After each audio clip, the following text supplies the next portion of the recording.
Hello everyone, పాలకూర కూర ఎలా చేయాలో ఇప్పుడు మనం నేర్చుకుందాం. పాలకూరను బాగా కడిగి ఉడకబెట్టుకోవాలి. తర్వాత పచ్చిమిర్చి, ఆనియన్స్ కట్ చేసుకోవాలి. పెరుగు పక్కకు తీసుకొని పెట్టుకోవాలి. తర్వాత పాలకూర ఉడకబెట్టుకున్న తర్వాత వాటర్ని, ఆకుకూరని సపరేట్ చేయాలి. తర్వాత కళాయి పెట్టుకొని 3 టీ స్పూన్ల ఆయిల్ వేసి జీలకర్ర, పచ్చిమిర్చి అండ్ ఆల్ తాలింపు గింజలు వేసేయాలి. చూస్తున్నారు కదా, అలా వేసుకోవాలి. ఎలాంటి వాళ్ళైనా సింపుల్గా నేర్చుకోవచ్చు.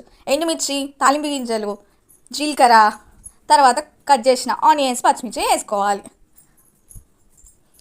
బాగా కలబెట్టాలి. కలబెట్టాలంటే ఖరాబ్ చేసారు, కలబెట్టాలంటే తిప్పాలి. బాగా తిప్పాక చిటికెడు పసుపు వేసుకోవాలి.